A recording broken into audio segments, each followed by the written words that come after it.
নমস্কাৰ ধুনীয়া হিলছ আপোনালোকৰ বাবে এইযোৰ হৈছে পিয়ৰ কটনৰ যোৰা ইয়াতে অকল গুণাত কৰা হৈছে ফুলবোৰ ধুনীয়াকৈ গছবুটাৰ ডিজাইনত এখন হ'ব মেখেলাখন আৰু ইয়াতে সাইড পাৰি থাকিব এনেকৈ এই কাপোৰযোৰ ল'ব পাৰিব 1850 रुपीसত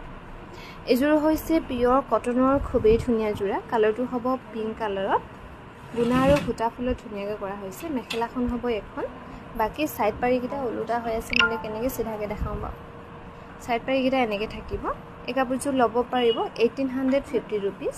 1850 টকাত ল'ব পাৰিব এইযোৰ হৈছে কটনউনি খুবেই ধুনীয়া যোৰা গোটেই চাদৰখনৰ এনেকৈ বুটা কৰা হ'ব মেখেলাখন থাকিব এনেকৈ আৰু সাইড পাৰি থাকিব এইকিটা এই কাপোৰযোৰ ল'ব পাৰিব 2250 টকাত ধুনীয়াকৈ ৰেডিটোৱে পাব এইযোৰ হৈছে কটনউনি ইয়াতে মেৰুন আৰু ব্লু ধুনীয়াকৈ বুটা কৰা হৈছে এখন হ'ব মেখেলাখন আৰু সাইড পাৰি থাকিব এনেকৈ এই কাপোৰযোৰ ল'ব পাৰিব 2250 টকা লগতে ধুনীয়াকৈ ৰেডিটোৱে পাব এইযোৰ হৈছে খুবেই ধুনীয়া কালাৰটো হ'ব এচ কালাৰ ইয়াতে পিংক আৰু ব্লু কালাৰত মিনা কৰা হৈছে ধুনীয়াকৈ এখন হ'ব মেখেলাখনৰ ডিজাইনটো খুব ধুনীয়াকৈ কৰা হৈছে এই কাপোৰযোৰ ল'ব পাৰিব 2250 টকা লগতে ৰেডিটোৱে হৈ আছে এইযোৰো খুবেই ধুনীয়া কালাৰটো হ'ব অকমান পিচ কালাৰ টাইপ ফুটা ফুলত কৰা হৈছে ধুনীয়াকৈ এই কাপোৰযোৰ ল'ব পাৰিব 22